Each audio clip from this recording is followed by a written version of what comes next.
नमस्कार, news capital express में आपका स्वागत है। रुक करते हैं खास खबर के साथ। कांग्रेस के हिटलरशाही वाले बयान पर चिकित्सा शिक्षा मंत्री विश्वास सारंग का पलटवार। पीएम मोदी जैसे वैश्विक नेता पर टिप्पणी करना देश की जनता का अपमान है। पीएम मोदी को देश की जनता ने चुना है।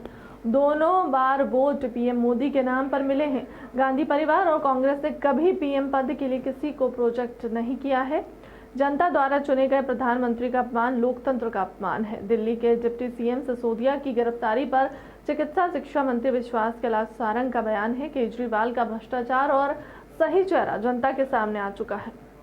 भाजपाई जो है वो हिटलरशाही कर रहे हैं, पहले तो ये हिटलरशाही और कई विधायक जो हैं उससे अवेयर से एक क्वेश्चन हो जाता है। हिटलरशाही की बात हो रही है सर भाजपा और सरकार। पूरी देश में, पूरी दुनिया में जिस नेता को अब वैश्विक नेता के रूप में दुनिया ने स्वीकार कर लिया, उस नेता के बारे में इस तरह की टिप्पणी करना देश की 130 करोड़ जनता का अपमान है। मोदी जी बाय डिफॉल्ट प्रधानमंत्री नहीं बने हैं।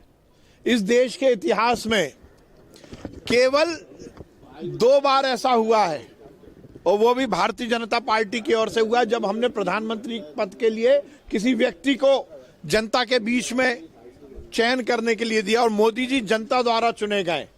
मोदी जी को प्रधानमंत्री के रूप में भारतीय जनता पार्टी ने प्रोजेक्ट किया था और उसके बाद वो प्रधानमंत्री बने। इसका मतलब दोनों बार जब वोट मिले हैं वो मोदी जी के नाम पर मिले। 130 करोड़ जनता के वो दिल के नगीने हैं और जनता ने उनको चुना है। इस देश के इतिहास में चाहे जवाहरलाल नेहरू प्रधानमंत्री बने हो, उनको चुनाव में प्रधानमंत्री के रूप में प्रोजेक्ट नहीं किया गया। चाहे इंदिरा गांधी बनी हो, उन्हें कभी भी प्रधानमंत्री के रूप में प्रोजेक्ट नहीं किया गया। राजीव गांधी, गुलजार जी, गुजराल जी, देवगौड़ा जी, मनमोहन सिंह जी, इस देश के इतिहास में नरेंद्र मोदी ही हैं जिनको भारतीय जनता पार्टी ने प्रधानमंत्री पद का दावेदार बताया था, और चुनाव जब लड़ा गया तो मोदी के नाम पर लड़ा गया। वो नेता जो जनता द्वारा प्रधानमंत्री बना, उसके खिलाफ इस तरह की बात करना क्या लोकतंत्र का अपमान नहीं है? क्या जनता का अपमान नहीं है? ये दुर्भाग्यपूर्ण बयान भी है और इस पर नेता प्रतिपक्ष को माफी मांगनी चाहिए। यदि वो ये मोदी के साथ उपाधि लगा रहे हैं, इसका मतलब ये देश की जनता और प्रदेश की जनता पर कहीं ना कहीं प्रश्न चिन्ह लगा रहे हैं। और केजरीवाल का भ्रष्टाचार और सही चेहरा अब जनता के सामने आ रहा है। किस चीज में भ्रष्टाचार नहीं किया? शराब में भ्रष्टाचार, नियुक्तियों में भ्रष्टाचार, निर्माण में भ्रष्टाचार। आम आदमी पार्टी अब भ्रष्टाचार पार्टी है और ये स्थापित हो गया।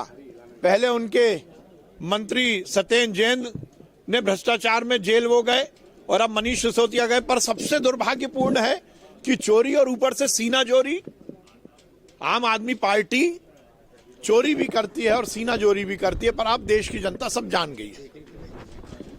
अब ये देखिए, ये बोलकर विपक्ष हमारे विधायकों की जो दक्षता है उस पर प्रश्न चिन्ह लगा रहा है। मुझे आश्चर्य है कि इस तरह की बातें करना ये दकियानूसी है। निश्चित रूप से टेक्नोलॉजी को हमें एक्सेप्ट करना चाहिए। आज पूरा ट्रांजैक्शन मोबाइल पर हो रहा है। गांव का छोटा छोटा व्यक्ति भी एसएमएस के माध्यम से अपने गेहूं के उपार्जन की खबर लेता है। तो ये तो बहुत आम है। मुझे लगता है कि इसका स्वागत होना चाहिए। विधानसभा अध्यक्ष कह रहे हैं कि विधायक स्टडी के लिए हंगामा होता है सदन में। देखिए जो हमारे स्पीकर साहब ने कहा है वो हम सब आत्मसात करते हैं और निश्चित रूप से हमें पढ़ना चाहिए। और कोई भी व्यक्ति किसी भी स्थान पर पहुंचे उसको हर समय सीखने की चाहत होनी चाहिए। कोई भी व्यक्ति अल्टीमेट नहीं है। मुझे भी सीखना है, मुझे भी सीखने की चाहत होनी चाहिए और उन्होंने पालक के रूप में जो हमें सलाह दी है उसका हम स्वागत करते हैं।